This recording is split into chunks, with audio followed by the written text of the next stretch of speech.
Hello friends, नमस्कार।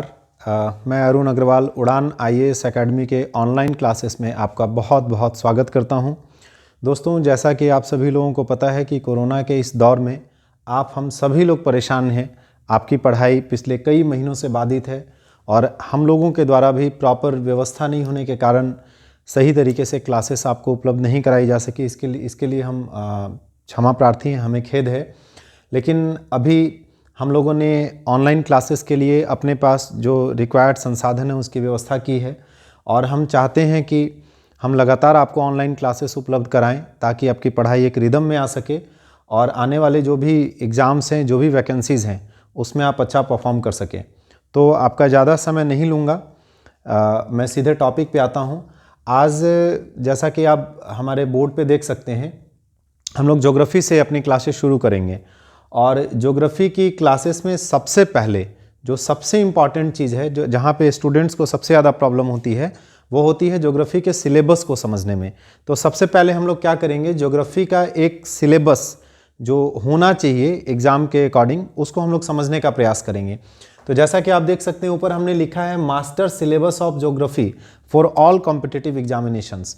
माने किसी भी एग्ज़ाम में, चाहे वो यूपीएससी का एग्ज़ाम हो, चाहे वो स्टेट पीसीएस का एग्ज़ाम हो या थोड़े लोअर लेवल के एग्ज़ाम हो, सभी एग्ज़ाम्स में जो कंटेंट होते हैं टॉपिक्स के, वो लगभग सेम होते हैं।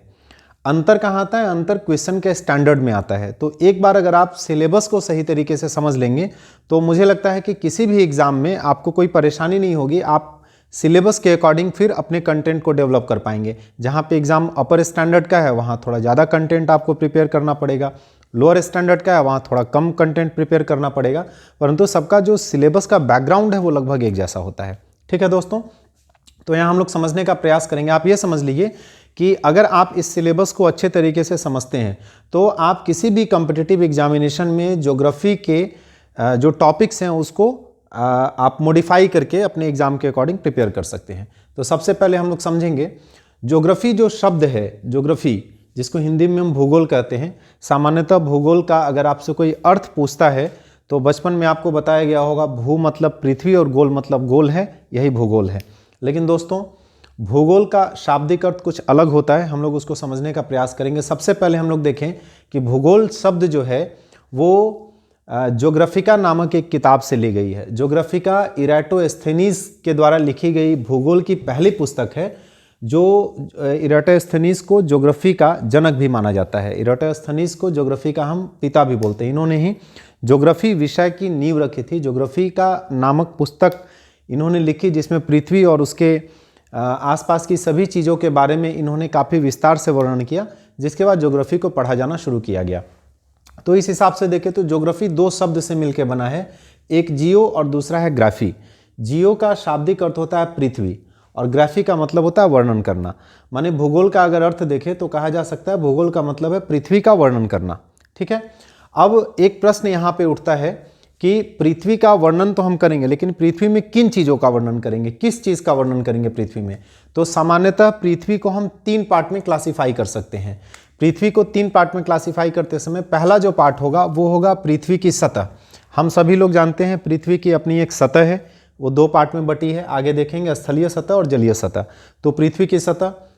दूसरा, हमारे चारों ओर हवा का जो आवरण है, पृथ्वी के गुरुत्वाकर्षण बल के कारण हमारी चारों ओर की जो हवाएं हैं वो पृथ्वी की तरफ खींची रहती हैं, पृथ्वी के साथ जुड़ी रहती हैं। तो उस चारों ओर हवा के आवरण को भी पृथ्वी का ही पार्ट माना जाता है, जिसको हम वायुमंडल के नाम से जानते हैं। और इसका एक तीसरा पार्ट है पृथ्वी की आंतरिक परतें। पृथ्वी के अंदरूनी सतह में या पृथ्वी के अंदरूनी संरचना में जरूर बहुत सारी अलग अलग तरह की चीज़ें होंगी, उसको भी हम ज्योग्राफी में पढ़ते हैं। यहाँ पे ध्यान ये देना है कि पृथ्वी की आंतरिक परतों की पढ़ाई वास्तव में भूगर्भ शास्त्र के अंतर्गत की जाती है या भूगर्भ विज्ञान के अंतर्गत की जाती है, जिसको हम जियोलॉजी भी कहते हैं। ठीक है, तो इसकी मूल पढ़ाई तो की जाती है भूगर्भ शास्त्र में, लेकिन पृथ्वी को समझने के लिए हम कुछ एस्पेक्ट को, कुछ चीज़ों को, जो भूगर्भ शास्त्र की चीज़ें हैं उनमें से कुछ चीज़ों को हम निकालेंगे और भूगोल के रेफरेंस के लिए उसका इस्तेमाल करेंगे। तो इस तरीके से देखा जाए तो ज्योग्राफी को तीन पार्ट में या पृथ्वी को तीन पार्ट में डिवाइड किया जा सकता है। ज्योग्राफी को नहीं, पृथ्वी को तीन पार्ट में डिवाइड किया जा सकता है, जिसमें पहला पार्ट है पृथ्वी की सतह, दूसरा पार्ट है हमारे चारों ओर वायु का आवरण, और तीसरा पार्ट है पृथ्वी की आंतरिक परतें, जिसमें पृथ्वी की आंतरिक परतों को हमें ज़रूरत के हिसाब से पढ़ना है। पृथ्वी की जो सतह है वो दो हिस्सों में बटी है, आप सभी लोग जानते हैं। पहला हिस्सा है स्थलीय सतह। पृथ्वी पे जितना भी स्थलीय भाग है उन सभी को एक साथ मिला के स्थल मंडल कहा जाता है, लिथोस्फीयर कहते हैं। और जो दूसरा पार्ट है पृथ्वी की जलीय सतह, तो पृथ्वी पे जो पूरा जलीय भाग है जिसमें महासागर, नदियाँ, तालाब, झील, सभी जलीय स्रोतों को शामिल कर दिया जाए तो उनको हम जलीय सतह या जल मंडल के नाम से जानते हैं। हम जानते हैं कि पृथ्वी का लगभग 3/4 हिस्सा जलीय है और बाकी शेष हिस्सा जो है वो स्थलीय है। तो स्थलीय भाग कम है और जलीय भाग बहुत बड़ा है। तो एक तरीके से जो पृथ्वी का पहला हिस्सा है वो पृथ्वी की सतह। दूसरा, हमारे चारों ओर तमाम तरह की गैसें हैं, जिसमें आप जानते हैं सबसे अधिक मात्रा में नाइट्रोजन है, उसके बाद ऑक्सीजन है और तमाम तरह की गैसें हैं, कार्बन डाइऑक्साइड है, मीथेन है। वो सभी गैसें पृथ्वी के गुरुत्वाकर्षण बल के कारण पृथ्वी की तरफ खींची रहती हैं।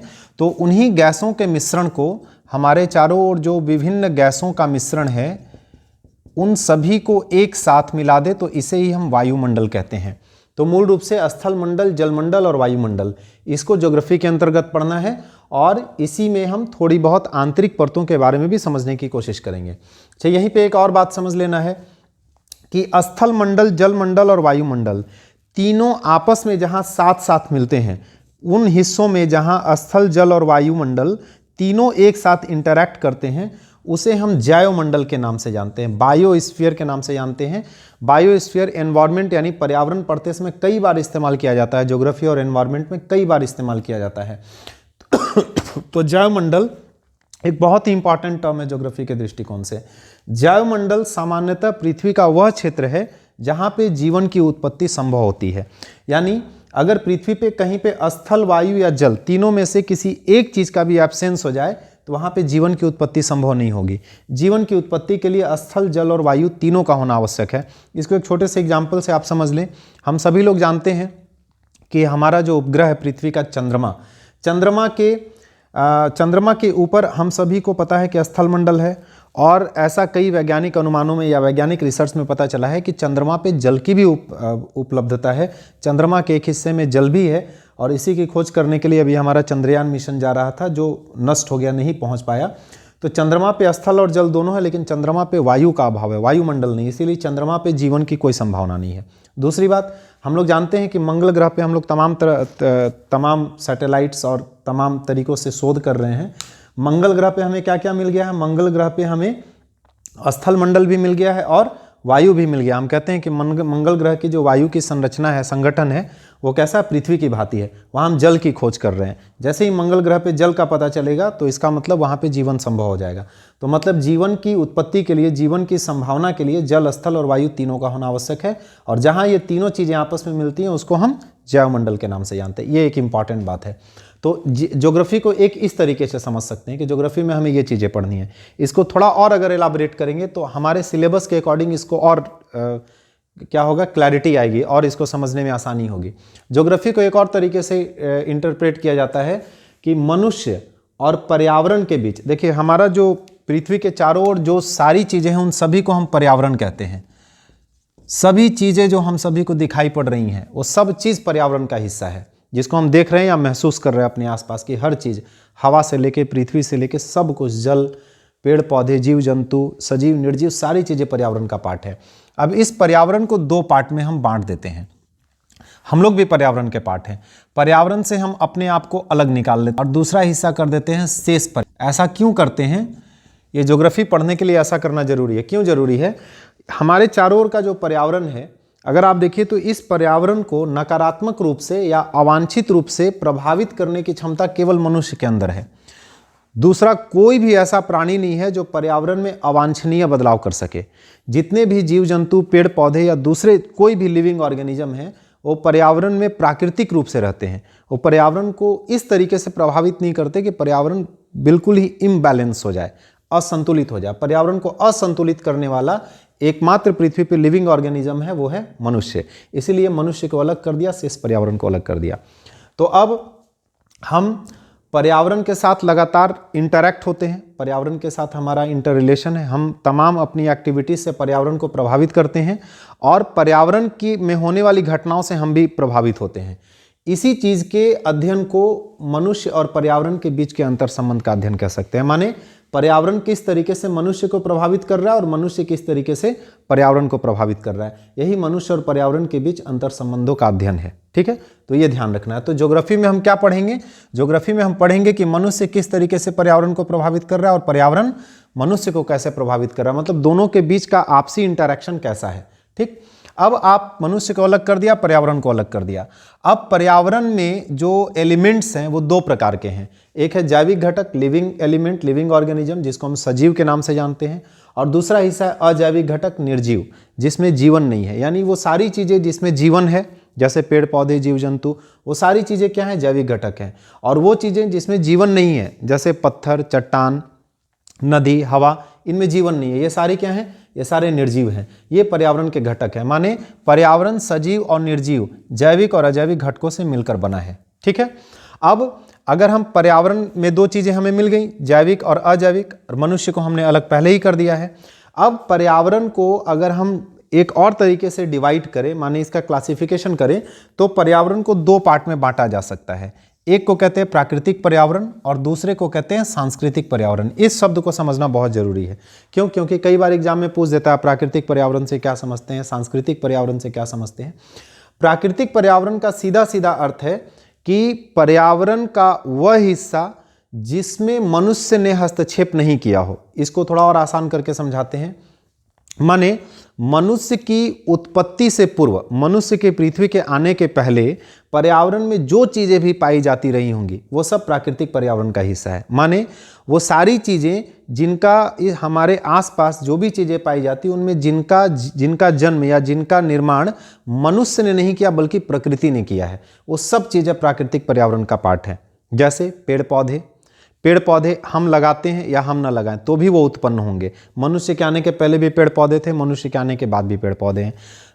नदियां, तालाब, बारिश, हवा, ये सब मनुष्य के आने के पहले से मौजूद हैं। ये सब प्राकृतिक पर्यावरण के पार्ट हैं। ठीक है, यानी हमारी पृथ्वी पर हमारे आसपास पाए जाने वाला हर वो चीज जिसको प्रकृति ने जन्म दिया हो, जिसको प्रकृति ने उत्पन्न किया हो, वो सब क्या है? प्राकृतिक पर्यावरण का पार्ट है।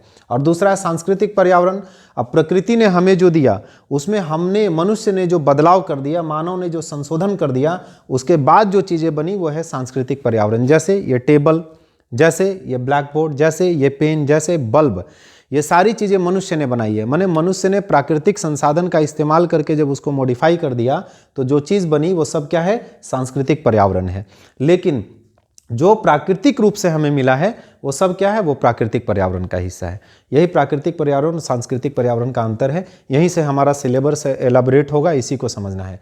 प्राकृतिक पर्यावरण को ज्योग्राफी में 4 पार्ट में डिवाइड करते हैं। प्राकृतिक पर्यावरण में एक हिस्सा है पृथ्वी की स्थल स्वरूपीय विशेषताएं। माने पृथ्वी के स्थल पर, पृथ्वी का जो लैंडफॉर्म्स है, पृथ्वी का जो स्थलीय सतह है, उस पर डिफरेंट तरीके का फॉर्म है, डिफरेंट तरीके की आकृति है। जैसे आप देखेंगे तो कहीं पर्वत मिलेगा, कहीं देखेंगे तो पठार मिलेगा, कहीं देखेंगे तो मैदान मिलेगा, कहीं देखेंगे तो घाटियां मिलेंगी।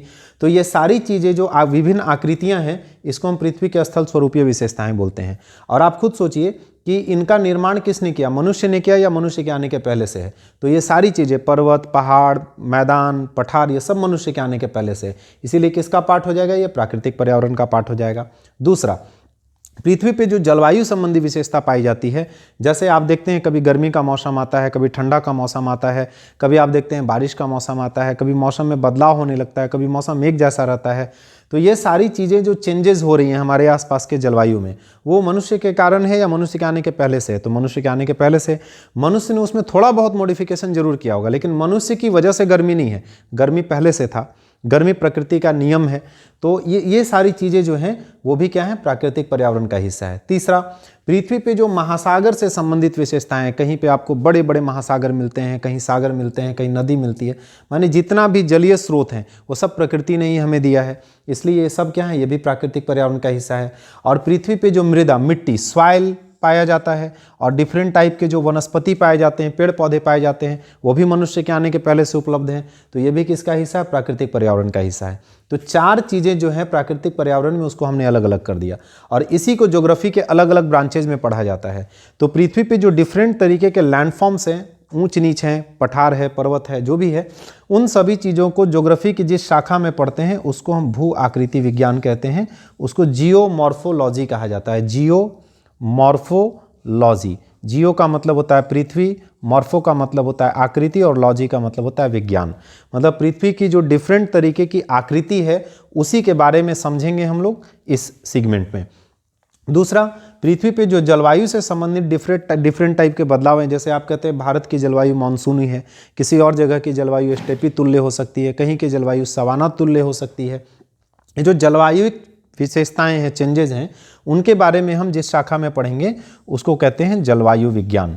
फिर महासागर से संबंधित जो विशेषताएं, कभी आप देखते हैं महासागर में कहीं का पानी गर्म है, कहीं का पानी ठंडा है, महासागर में अलग अलग प्रकार की धाराएं चलती हैं, कहीं पे मछली पालन के लिए पानी उपयुक्त है, कहीं कोरल रीफ मिलते हैं। तो महासागर की जितनी भी विशेषताएं हैं वो सभी विशेषताओं के बारे में हम जहाँ पे पढ़ेंगे उस शाखा को कहते हैं महासागर विज्ञान, ओशनोग्राफी।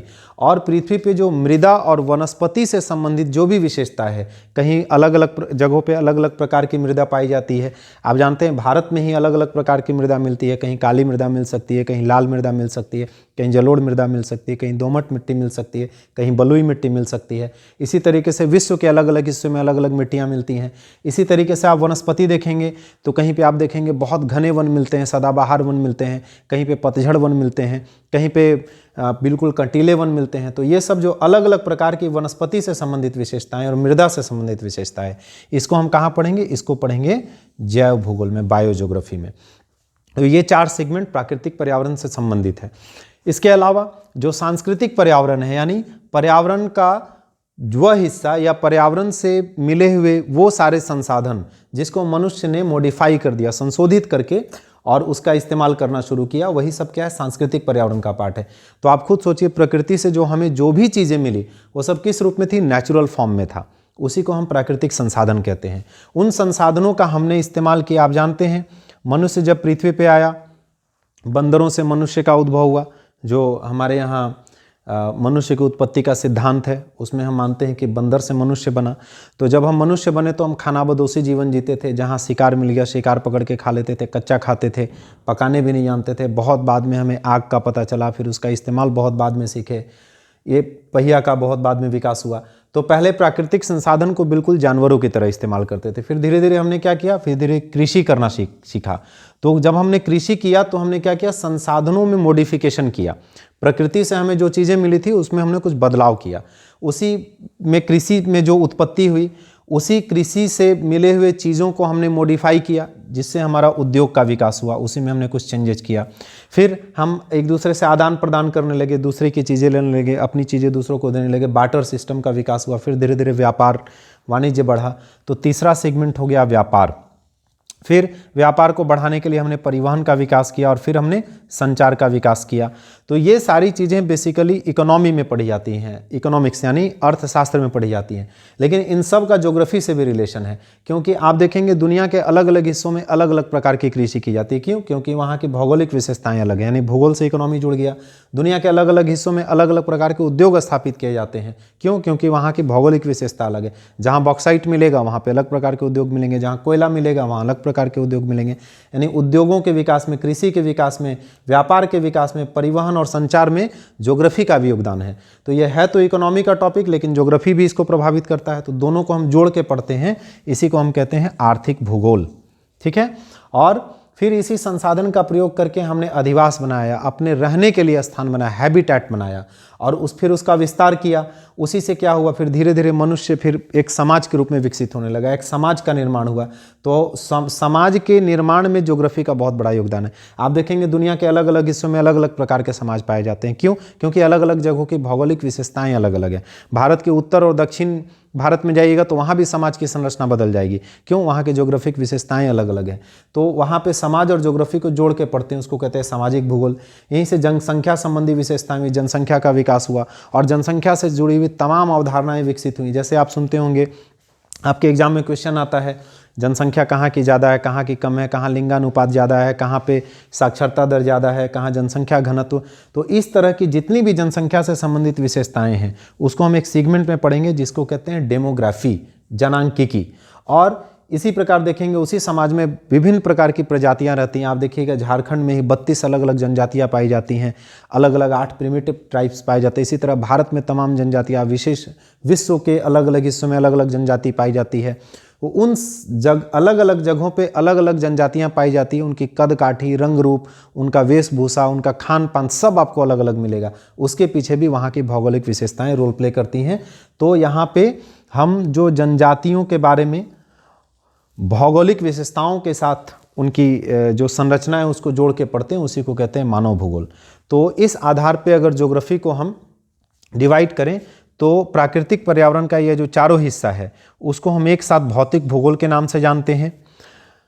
सांस्कृतिक पर्यावरण में जहाँ संसाधनों का प्रयोग करके हमने अपने काम धाम को आगे बढ़ाया, वहाँ अर्थव्यवस्था से भूगोल का जुड़ाव होता है, उसको आर्थिक भूगोल कहते हैं। और एक तीसरा हिस्सा जो उसको सामाजिक भूगोल कहते हैं, यहीं से जनांकिकी और ह्यूमन ज्योग्राफी निकला है। अब आप ध्यान दीजिएगा, तो किसी भी एग्जाम के सिलेबस में आप चाहे यूपीएससी का सिलेबस देखिए, चाहे आप स्टेट पीसीएस का सिलेबस देखिए, चाहे आप एसएससी का सिलेबस देखिए, किसी भी एग्जाम का सिलेबस देखिएगा तो आपको भौतिक भूगोल शब्द, आर्थिक भूगोल शब्द, सामाजिक भूगोल, मानव भूगोल ये सब कॉमन मिलेंगे। आप जेपीएससी का सिलेबस देखिए, जेपीएससी के प्रीलिम्स में लिखा हुआ है भारत का भौतिक भूगोल, भारत का सामाजिक भूगोल, भारत का आर्थिक भूगोल।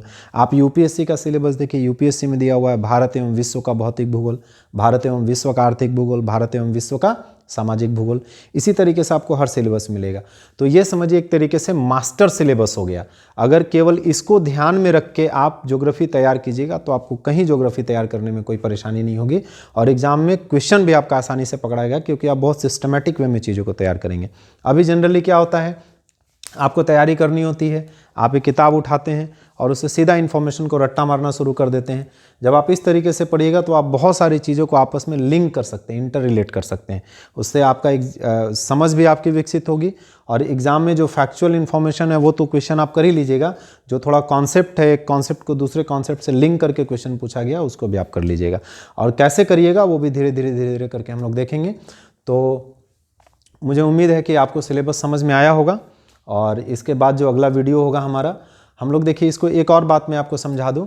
अब आप इसी ज्योग्राफी को जब पढ़ेंगे तो आपको क्या करना, आप एक बात समझ गए कि हमको भौतिक भूगोल पढ़ना है, दूसरा हमें आर्थिक भूगोल पढ़ना है, तीसरा हमें सामाजिक भूगोल पढ़ना है जिसमें डेमोग्राफी और ह्यूमन ज्योग्राफी पढ़ना है। अब आप अपने सिलेबस को इस तरीके से कर सकते हैं, जब आप भूगोल पढ़ते हैं तो किसी भी एग्ज़ाम में भूगोल को 3 पार्ट में आपसे पूछा जा सकता है। एक पूछा जा सकता है विश्व का भूगोल, विश्व स्तर पर। दूसरा पूछा जा सकता है भारत का भूगोल, जैसे जेपीएससी का एग्ज़ाम देखिएगा तो उसमें विश्व का भूगोल नहीं पढ़ना है, भारत का पढ़ना है।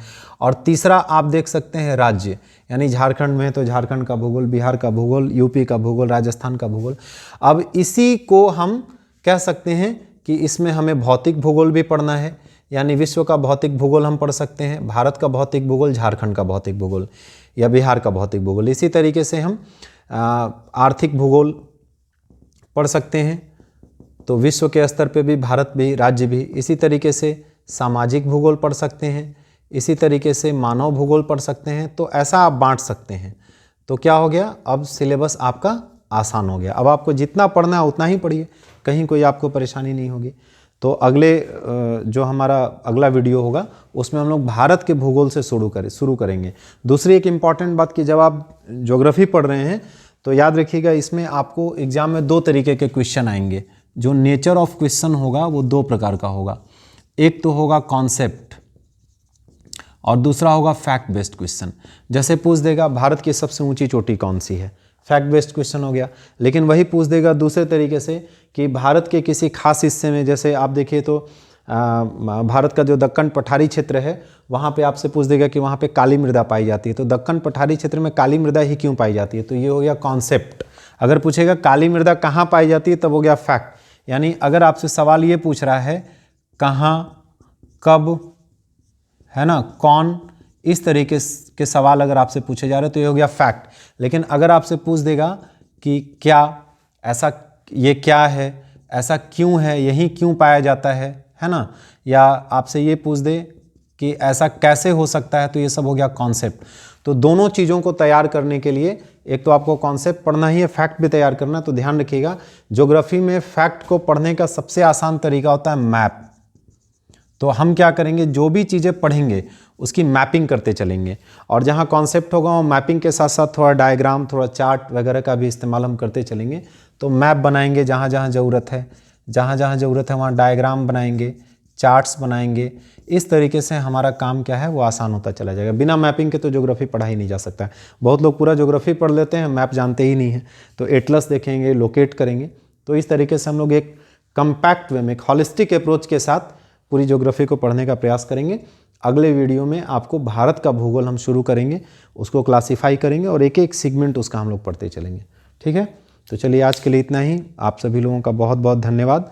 उम्मीद करते हैं कि आपको सारी चीज़ें समझ में आई होंगी। हम मिलते हैं फिर अगले वीडियो में। बहुत बहुत थैंक यू।